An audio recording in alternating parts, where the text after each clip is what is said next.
I didn't come here to fall in love. I came to disappear. But she smiled like she saw right through me. Said I looked like a man who needed to be needed.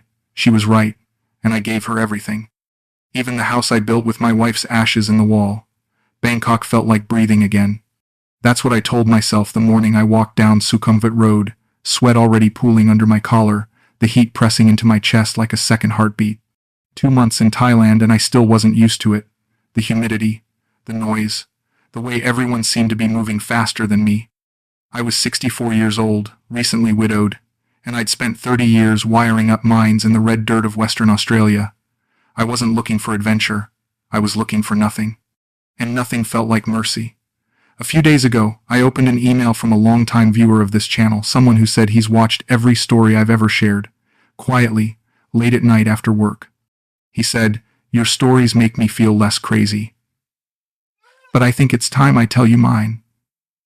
I'll admit, I hesitated before opening it. Sometimes these messages carry more weight than you're ready for. But when I did, something shifted in me. His words weren't just another confession, they were a mirror. Line after line, it felt like he was describing the same loneliness I'd been running from. That quiet ache that follows you halfway around the world, no matter how far you go. As I read, I felt it, that slow, hollow pull in the chest that only truth can cause. And for a moment, it reminded me why I started sharing these stories in the first place. To make sure no one out there ever feels like they're the only one. To everyone who keeps watching, liking, and commenting, thank you. You've turned this channel into something far bigger than I ever imagined. Every story, every message, every returning name in the comments, it means the world to me. So, wherever you're watching from, Australia, the UK, Thailand, or somewhere in between, tell me where you are, drop a comment below. And if you haven't yet, subscribe and be part of this strange little family of ours. Because tonight, what you're about to hear, it's one of the hardest stories yet. Let me take you back to where it all started. I stopped at a 7-Eleven for water, stood outside under the awning, and watched the city wake up around me. Motorbikes, street vendors. A monk in orange robes crossing the street with his alms bowl. I felt invisible, and for the first time in years, that felt okay. The beer back in Perth didn't taste right anymore. The house where Mary and I raised no children felt like a mausoleum. Every corner held a memory I couldn't face. Her reading glasses on the kitchen counter. The garden she never got to finish. The bedroom where I found her that morning, already gone, the cancer having taken her in her sleep. The doctors said it was peaceful. I didn't believe them. Nothing about death felt peaceful. So I sold most of what we owned, packed 2 suitcases, and bought a one-way ticket to Bangkok. People asked why Thailand. I didn't have a good answer. It was warm. It was cheap. It was far away from everything I knew. That felt like enough. The first month, I barely spoke to anyone. I rented a tiny studio in Phrom Phong, the kind of place with a bed, a hot plate, and a bathroom so small you had to stand sideways to shower.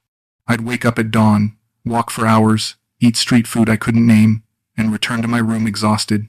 I watched Thai soap operas I didn't understand. I wrote emails to friends back home that I never sent. I sat on my balcony and watched the city move below me like I was watching life through glass. I wasn't sad exactly.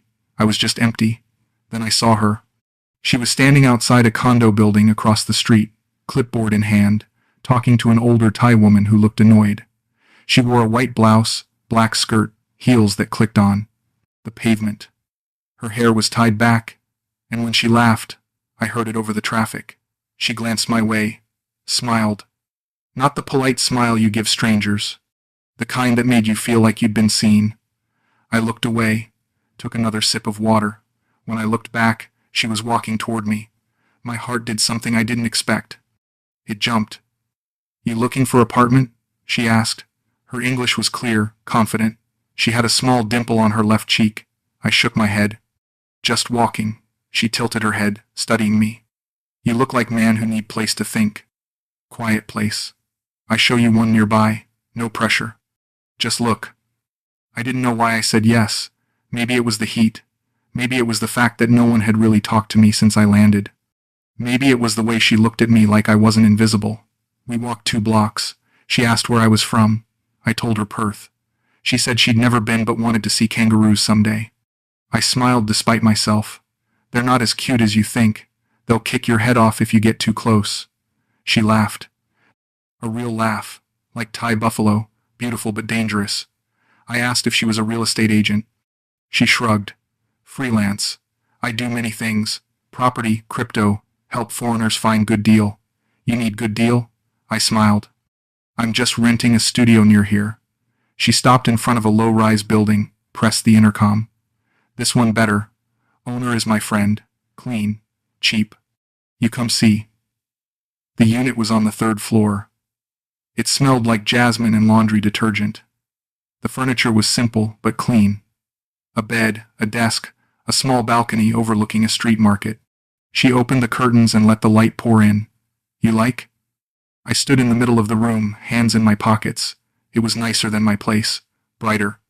The rent was even lower. It's nice, I said. She looked at me for a long moment. Then she said something that stopped me cold. You look sad. I didn't know what to say. No one had said that to me since Mary died. Everyone back home just said I looked tired or that I needed time. But no one said sad. She stepped closer, not too close. Just close enough. It's okay. Bangkok is a good place for sad people. You stay here long enough, maybe you're not sad anymore. I felt something crack inside me. Not painful, just open. We ended up sitting at a cafe downstairs. Iced coffee. She told me her name was Chanrada. She was 29. Lived with her mother in Lat Frau. She had a younger brother in university. Her father left when she was 12. She asked if I was married. I told her I was widowed. She didn't say sorry. She just nodded. That's hard. You come here to forget? I shook my head. I came here because I didn't know where else to go. She reached across the table and touched my hand. Just once. Lightly. Her fingers were cool from holding the iced coffee. Then you in right place. We sat there for 2 hours. She told me about her dreams. She wanted to own her own property business. Buy land. Develop condos. She showed me photos on her phone of buildings she admired, modern glass towers, sleek designs. She talked fast when she was excited, switching between Thai and English, laughing at herself when she couldn't find the right word. I found myself smiling, really smiling. For the first time in months. When we finally stood to leave, she handed me her business card. You think about apartment, or you just call me if you want coffee again. I like talking to you. You listen. I took the card. I like talking to you too. I didn't wait long to text her. 2 days later, I asked if she wanted to get lunch. She said yes immediately. We met at a small restaurant near Victory Monument. She ordered for both of us, dishes I'd never heard of. Spicy salads, grilled fish, sticky rice. She watched me struggle with the chopsticks and laughed. You can use fork. I won't judge. But I kept trying. She liked that. After lunch, we walked through a park. She pointed out flowers, told me their names in Thai. I told her about Western Australia, the endless red earth, the mines, the isolation. She asked if I missed it. No, I said. There's nothing left for me there. She stopped walking. That's sad, Murray. It was the first time she'd said my name. Maybe, I said. But it's true. She linked her arm through mine as we kept walking. It felt natural. Easy. Like we'd done it 100 times before. When I dropped her off at the BTS station, she kissed me on the cheek. See you soon. I watched her disappear into the crowd. And I felt something I hadn't felt since Mary got sick. Hope. We started seeing each other every few days. Then every other day. Then almost every day. She'd text me good morning. Send me photos of her lunch. Ask what I was doing. I'd tell her I was just reading. Just walking. Just waiting to hear from her. She started showing up at my apartment unannounced. She'd bring fruit, mangosteens, rambutans. Things I'd never tried.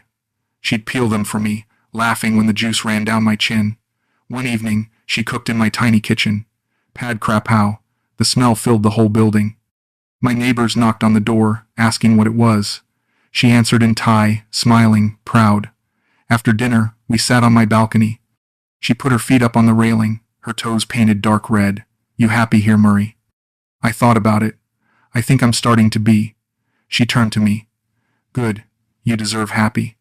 I didn't ask why she thought that. I just believed her. That night, she fell asleep on my couch. I covered her with a blanket and watched her for a while. Her face was peaceful. Young, I felt a pang of guilt. She was 29. I was 64. What was I doing? But then she stirred, reached out, grabbed my hand in her sleep, and I stopped thinking. I just felt. A month later, she stayed over for the first time. It wasn't planned. We'd gone to a night market in Chanrada, gotten caught in a sudden downpour. We ran back to my place, soaked and laughing. She peeled off her wet cardigan, stood there in a thin tank top, her hair dripping onto the floor. "You have shirt I can wear?" I gave her one of mine. An old Bunnings workshop shirt that swallowed her. She rolled up the sleeves, looked at herself in the mirror, laughed. I look like Australian tradie. She sat on the edge of my bed, drying her hair with my towel. I sat beside her. We didn't talk for a while. Then she turned to me. "Murray, I like you. You know that?" I nodded. "I like you too." She put the towel down. "I don't do this often. Date Farang men. People think I'm bar girl or gold digger. But I'm not. I work hard. I like you. You're kind. You're gentle. You don't make me feel small." I didn't know what to say, so I just said the truth. "You make me feel alive again." She kissed me. Soft at first, then deeper. Her hands found my face, held it like I was something precious. We moved slowly, carefully. I hadn't touched anyone since Mary. Hadn't wanted to. But with Chanrada, it felt like coming home. Afterward, she curled into my chest, her breathing evening out. I stared at the ceiling, my heart pounding. "Murray?" "Yeah?" "Don't leave me, okay?" I kissed the top of her head. "I'm not going anywhere." She moved in a week later. It wasn't a discussion. She just started bringing more things. Clothes, shoes, her laptop, toiletries. One morning I woke up and her stuff was everywhere. It should have felt invasive. Instead, it felt like I'd been waiting for it.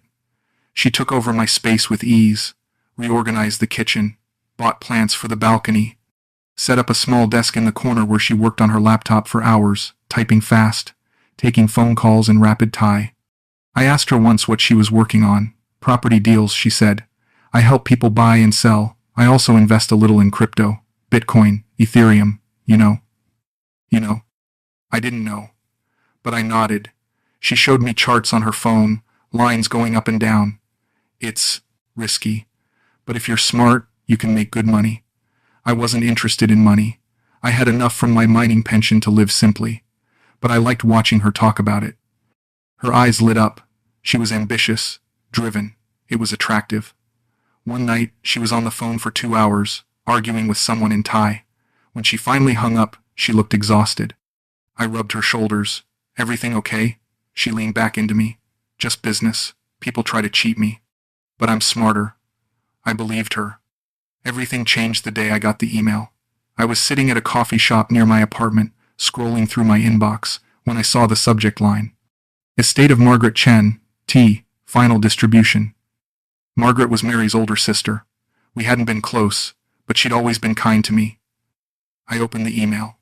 My solicitor in Perth explained that Margaret had passed away 3 months ago.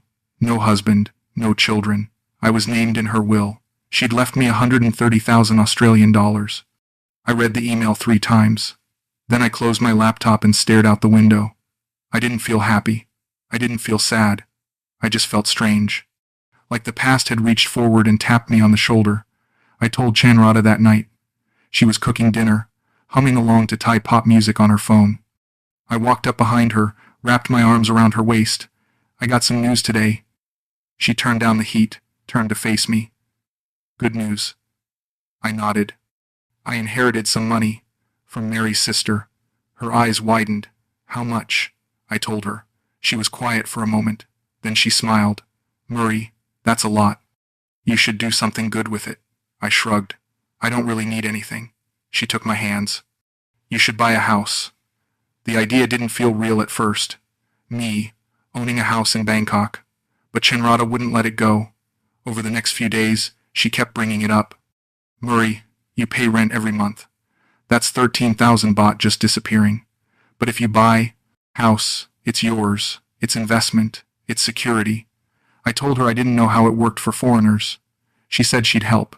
She had connections, agents, lawyers, people who specialized in helping expats buy property. "But foreigners can't own land in Thailand," I said. She nodded. True, but many Farang do it. They put house in Thai partner's name. It's legal, it's normal, couples do it all the time. I felt uneasy. So the house would be in your name? She squeezed my hand. Murray, we're together. What's mine is yours. What's yours is mine. You trust me, don't you? I looked into her eyes. And I did. I trusted her. Okay, I said. Let's look. We spent the next 2 weeks looking at properties. Chanrada set up viewings all over the outskirts of Bangkok. Small houses, townhouses. Some were too expensive. Some were falling apart. One had a family of stray dogs living in the backyard, but then we found it. A small 2-bedroom house in a quiet neighborhood near Minbury. It had a garden, a carport, tiled floors, fresh paint. The owner was an older Thai couple moving to Chiang Mai. They wanted a quick sale. The price was 2.8 million baht. About 115,000 Australian dollars. It was perfect. Chanrada walked through it like she was imagining our life there. We paint this room yellow. Put your desk here. I can work from the other bedroom. We put plants in the garden. Make it beautiful, Murray. Make it home. I stood in the doorway, watching her spin around in the empty living room. She looked happy, free, young. I felt a tightness in my chest, not pain, something else, gratitude. You really think we can do this? I asked. She walked over, wrapped her arms around my neck. I know we can. This is our future, Murray. You and me. I kissed her. Okay, let's do it. The paperwork moved fast, too fast maybe, but I didn't question it. Chanrada introduced me to her cousin Lek. He was a lawyer, mid-30s, sharp suit, confident handshake. He explained everything in clear English. The house had to be in Chanrada's name because I was a foreigner. Thai law was strict about land ownership. But he could draft a lease agreement that gave me the right to live there for 30 years. It was standard practice. Safe, legal. Thousands of expats did it. I asked what happened if Chanrada and I broke up. He smiled. Then you have the lease. You can stay in the house. Or you negotiate a buyout. But you two are solid, right? Chanrada squeezed my hand. We're solid. Lek laid out the documents. Purchase agreement, title transfer, lease agreement. My name appeared in some places, hers in others. It was confusing. I asked him to explain certain sections. He did. Patiently. Thoroughly. It all sounded reasonable. I signed where he told me to sign. Chanrada signed beside me. Lek notarized everything. Shook my hand.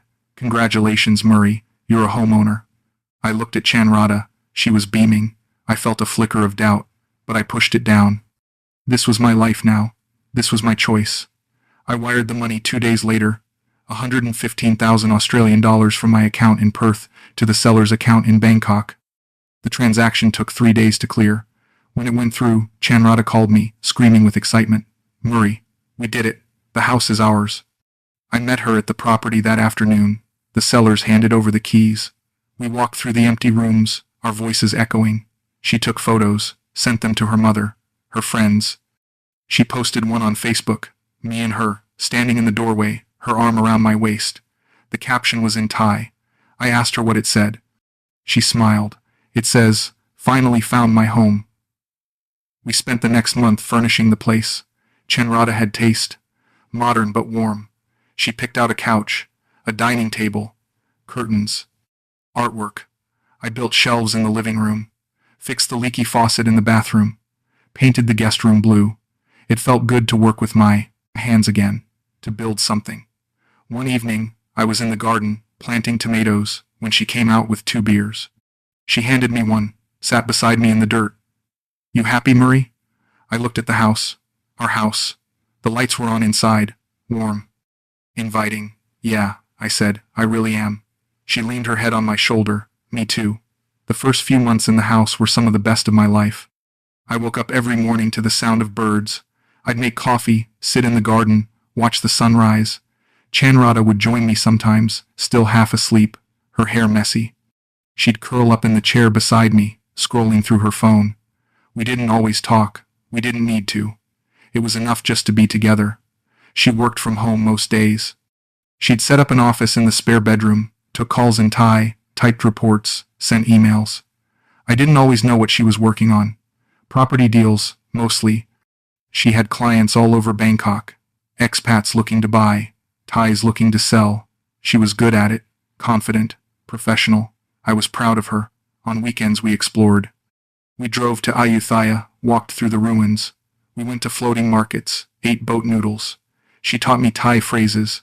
I taught her Australian slang. She loved saying no worries in an exaggerated accent. It made me laugh every time. One Sunday, we were lying in bed, the fan spinning overhead. She rolled over, traced circles on my chest. "Murray, you ever regret this? Us?" I frowned. "Why would I regret this?" She shrugged. "I don't know. You're older. I'm younger. People talk." I pulled her closer. "I don't care what people think." She kissed my shoulder. "Good. Because I love you." It was the first time she'd said it. I felt my throat tighten. "I love you too." But then things started shifting. Small things at first. She began working longer hours. She'd be on her laptop until midnight, talking on the phone in hushed tones. When I'd ask what was going on, she'd say it was just a big deal. She was closing. Stressful. Complicated. I didn't push. I figured she knew what she was doing. But then she started going out more. "Meeting with investor," she'd say. "Back by dinner." But dinner would come and go. She'd stumble in at 10, 11, midnight. I'd ask how it went. She'd smile, kiss my forehead, say it went well, but she wouldn't give details. One night, I woke up at 2 in the morning. She wasn't beside me. I found her in the living room, pacing, phone pressed to her ear. She was speaking Thai, fast, angry. I stood in the doorway, listening. I didn't understand the words, but I understood the tone. When she saw me, she switched to English. "I'll call you back." She hung up. "Who was that?" She sighed. "Just a client. Property deal going bad. It's fine." I stepped closer. "Are you okay?" She nodded. Too quickly. "I'm fine. Just stressed. Go back to bed, baby. I'll be there soon." I went back to bed, but I couldn't sleep. I lay there, staring at the ceiling, listening to her voice drift through the walls. The strange things kept piling up. One morning, I found a pair of men's sunglasses in the kitchen. Expensive brand. Ray-Bans. I picked them up, turned them over. They weren't mine. I held them up when Chanrada came out of the shower. "Whose are these?" She barely glanced at them. "Oh, my cousin's. Lek. He was here last week, remember? He must have left them." I didn't remember Lek visiting. But I put the sunglasses down. Told myself I was being paranoid. Another day, I noticed her phone was always face down. She'd changed her passcode. Used to be my birthday. Now it was something else. I didn't ask. I didn't want to seem controlling. But it bothered me. Then there were the late-night texts. I'd wake up, see the glow of her phone lighting up the darkroom. She'd be typing fast, smiling at the screen. When she noticed me watching, she'd lock the phone, roll over. "Just a friend," she'd say. I wanted to believe her. I needed to believe her. Because if I didn't, then what did that mean? That I'd been wrong? That I'd been played? That everything I'd built here was a lie? I couldn't face that. So I pushed it down. Ignored the knot in my stomach. Told myself I was just an old man who didn't understand modern relationships. That this was normal. That she loved me. She told me every night, "I love you, Murray," and I'd say it back, because I meant it, even when I wasn't sure she did. One evening, we were having dinner. She was distracted, kept checking her phone. I finally asked, "Chanrada, is everything okay? You've been different lately." She looked up, surprised. "Different how?" I chose my words carefully, just distant, like you're somewhere else. She put down her fork. "Murray, I'm sorry, I've just been stressed. Work is crazy right now. I'm trying to close a big deal. Once it's done, things will go back to normal. I promise." I reached across the table, took her hand. "You can talk to me, you know, if something's wrong." She smiled. But it didn't reach her eyes. "I know. But there's nothing wrong. Really." I wanted to believe her. But the feeling in my gut wouldn't go away. That night, after she fell asleep, I lay awake, listening to her breathe. I thought about my life before this. The mines, Mary, the quiet years. I'd been lonely. But I'd been stable, secure. Now I felt like I was standing on shifting sand, and I didn't know how to find solid ground again. Then one morning, I woke up and she was gone. Not just out. Gone. Her side of the closet was empty. Her toiletries were missing from the bathroom. Her laptop. Her shoes. Even the photo of us she kept on the nightstand. I stood in the bedroom, heart hammering, trying to make sense of it. I checked my phone, no messages. I called her, straight to voicemail. I called again, nothing. I walked through the house like a ghost. The kitchen was spotless. The bed was made. It was like she'd erased herself. I checked the spare room. Her desk was cleared. The drawers were empty. She'd taken everything. I felt my legs give out. I sat on the floor, back against the wall, phone in my hand. I kept calling. Her number. Her friends. Anyone I could think of. No one answered.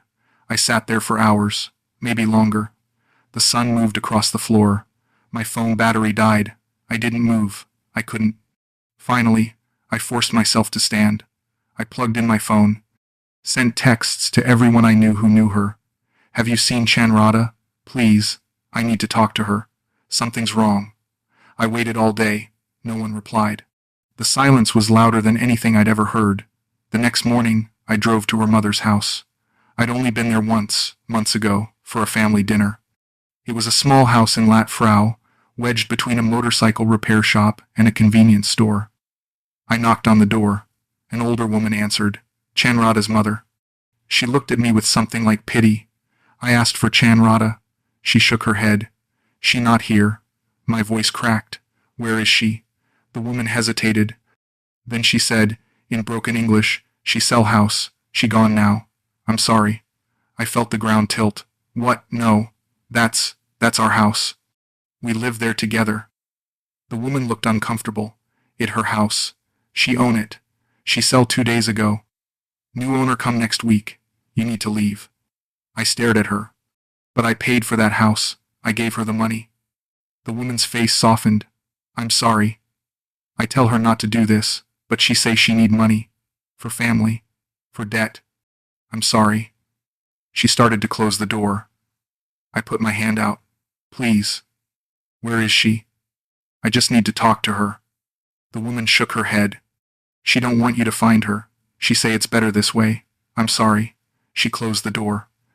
I stood there, staring at the peeling paint, the world spinning around me. I went to Lek's office the next day. The law firm was in a fancy building near Asok, glass and steel.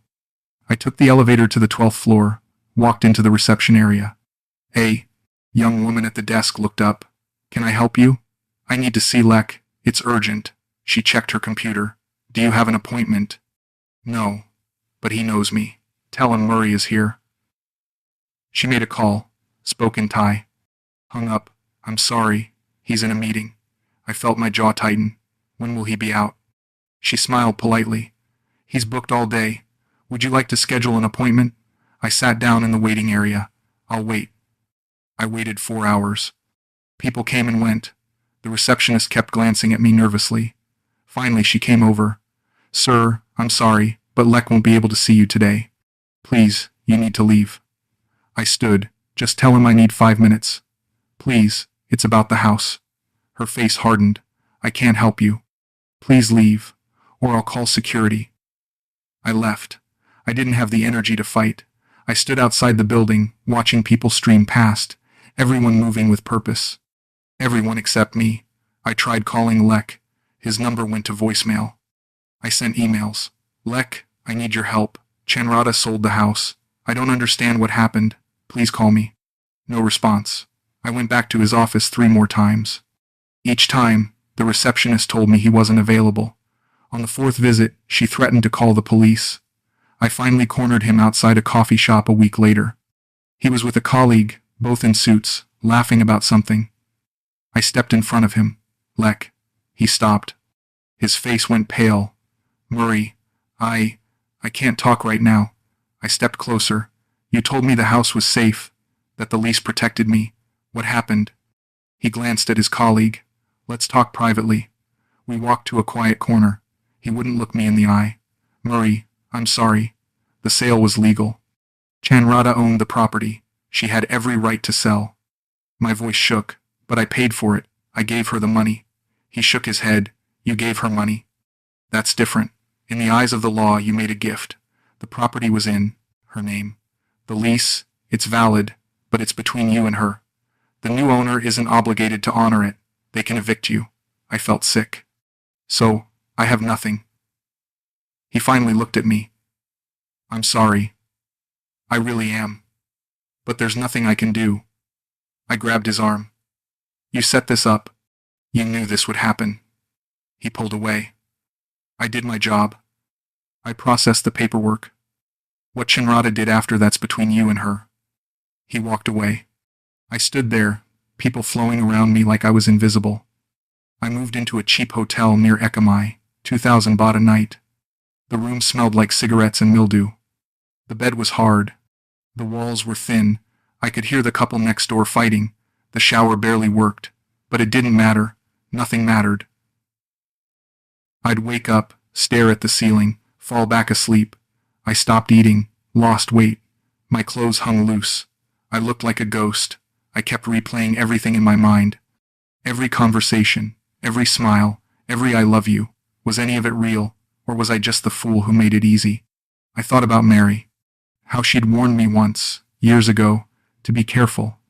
You're too trusting, Murray, she'd said. Not everyone is good. I'd laughed it off.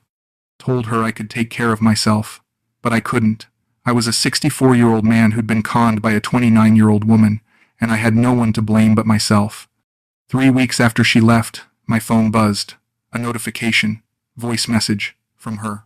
My hands shook as I pressed play. Her voice filled the silence, calm, steady, almost kind. Murray, I know you're angry. And I'm sorry. I really am. But I need you to understand something. I did love you. Just not the way you wanted. Not the way you needed. My family, they had debts. My brother's tuition. My mother's medical bills.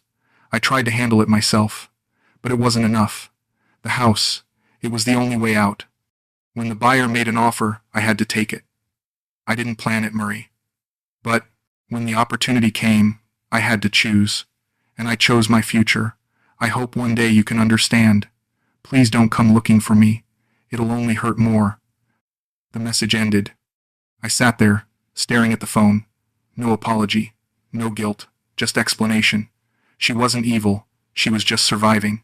And I was just the man who made it possible. I listened to the message 3 more times. Then I deleted it. And I cried for the first time since Mary died. I went back to the house one last time. The new owners had already moved in. I could see furniture through the windows. Curtains I didn't recognize. I walked around to the garden. The tomatoes I'd planted were overgrown, rotting on the vine. The fence I'd fixed was broken again. I stood where I used to stand in the mornings, coffee in hand, believing I'd found peace. A neighbor saw me. Somchai, an older Thai man I'd talked to a few times over the fence. He walked over slowly. You okay, my friend? I shook my head. No. He nodded. I hear what happened. I'm very sorry. I looked at him. Did you know? Did you see it coming? He sighed. I suspect, but I don't know how to tell you. Farang men, they come here. They fall in love fast. They trust fast. And sometimes, they lose fast. It's not your fault, my friend. But it's the way things are. I felt tears on my face. Was any of it real? He thought for a moment. Maybe, in her way. But love and need, they look the same sometimes.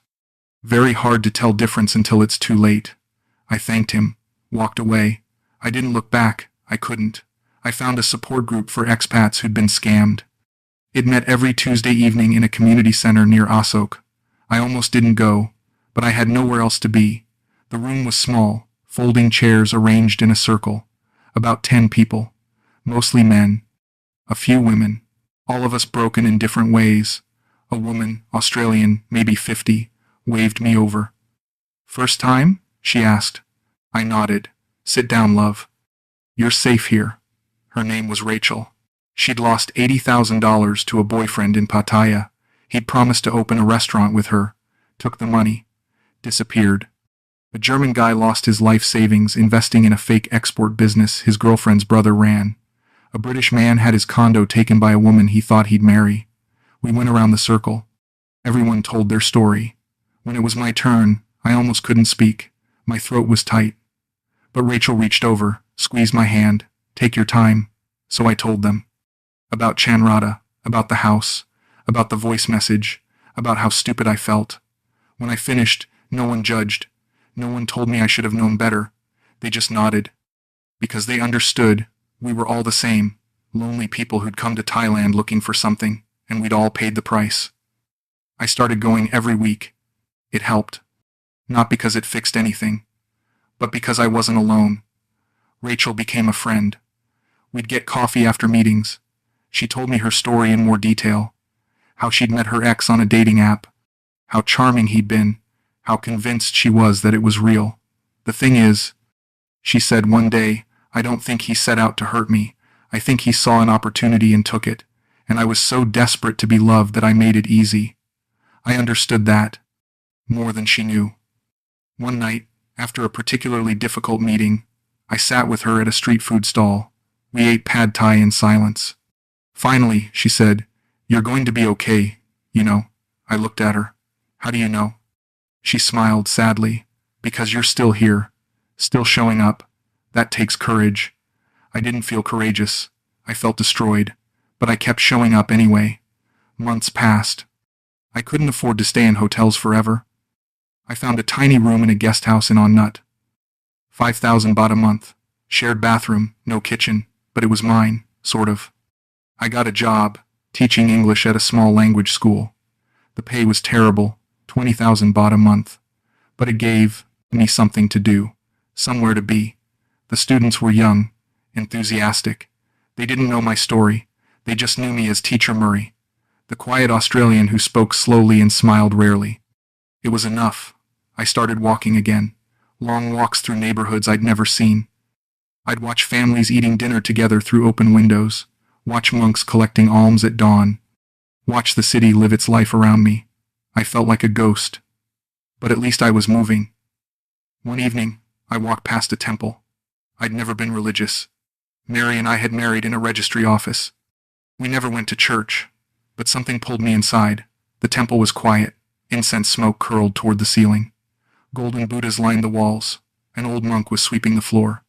He looked up, smiled, gestured for me to sit. I sat. I didn't pray. I didn't know how. I just sat. The monk finished sweeping, sat beside me. We didn't speak. We just sat together in the silence.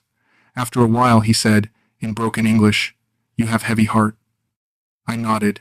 He didn't ask why. He just said, That's okay. Heart needs to be heavy sometimes, so it knows when it's light again. I looked at him. Will it be light again? He smiled. Yes, but not today. I stayed until the sun set. When I left I felt lighter. Not much, but enough. I kept thinking about the house, about the garden I'd planted, about the room where I'd kept a small box with Mary's ashes. I'd brought them with me from Australia, a tiny portion. The rest were scattered in the ocean near Fremantle, like she'd wanted. But I'd kept some, hidden them in the wall of the spare bedroom when I was painting. A strange thing to do, but it felt right. Like she was part of the house, part of my new life. Now she was gone. Again. The new owners had probably torn the wall apart during renovations, thrown the box away without knowing what it was. I tried not to think about it. But late at night when I couldn't sleep, I'd imagine her ashes mixed with dust and rubble. Discarded, forgotten. It made me sick. One night, I broke. I got drunk on cheap whiskey from 7-Eleven, sat on the floor of my room, called Chanrada's number. It was disconnected. I called again, and again. I wanted to scream at her, tell her what she'd taken from me. Not just money, not just a house, but my wife, my memories, my last chance at peace. But there was no one to scream at, just a disconnected number and an empty room. Rachel found me the next day. I'd missed the support group meeting. She showed up at my guest house, knocked on my door. I didn't answer. She knocked harder. Murray, I know you're in there. Open up. I opened the door. She took one look at me and frowned. You look terrible. I shrugged. She pushed past me, into the room. Saw the empty whiskey bottles, the unmade bed, the mess. Jesus, Murray. She started cleaning. I tried to stop her. You don't have to do that. She kept going. Yes, I do, because you're not going to. She threw away the bottles, made the bed, opened the window. Fresh air poured in. She sat me down, talked to me. I told her everything. About Mary's ashes, about how Chanrada had taken more than she knew, about how I felt like I'd lost my wife all over again. Rachel listened, didn't interrupt. When I finished, she said, Murray, Mary's not in that wall. She's not in a box. She's in here. She tapped my chest.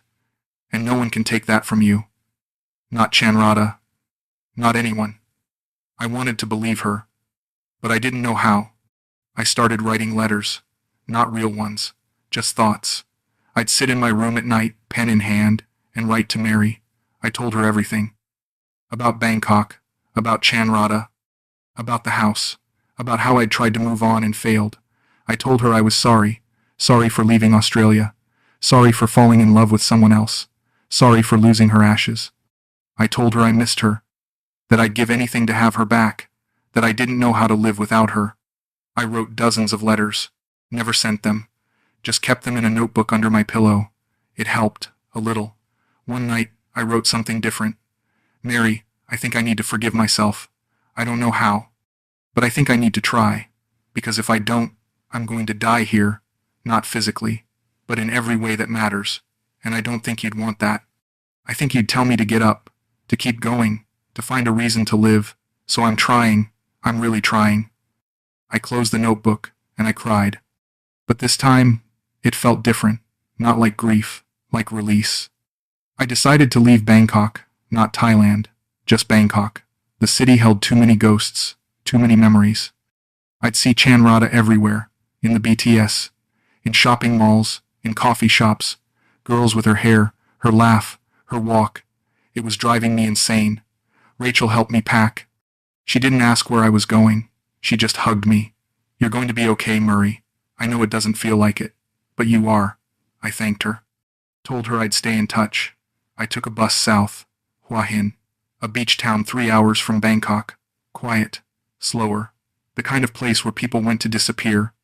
I rented a small studio near the beach, 7,000 baht a month. It had a bed, a fan, a small kitchenette. That's all I needed. I got a job at an international school, teaching assistant. The pay was slightly better. The work was easier. I spent my mornings walking along the beach, watching the fishermen pull in their nets. The ocean was calm, predictable.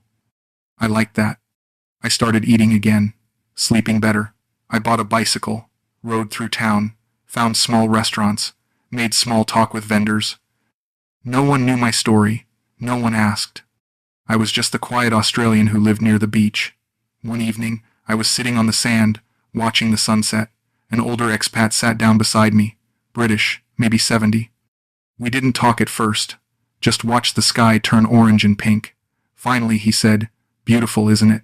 I nodded. Yeah. He offered me a waff, beer from his bag. I took it. We sat in silence for a while. Then he said, "You've got that look." I glanced at him. What look? He smiled. The look of a man who's been through something, lost something. I had it too when I first came here. I didn't respond. He continued. Wife left me. Took everything, house, savings, even the dog. Came here to start over. That was 10 years ago. I looked at him. Did it work? Starting over? He thought about it. Not at first. But eventually, yeah. I learned that starting over doesn't mean forgetting. It just means making peace with what was. And finding something new to hold on to. I asked what he held on to. He gestured at the ocean. This. The sunrise. The sound of the waves. Small things. But they're enough. I thought about that. Small things. Maybe that's all I needed too. I started going to the beach every evening. Watching the sunset became a ritual. I'd bring a beer, sit in the same spot, let the day wash away. Sometimes other expats would join me.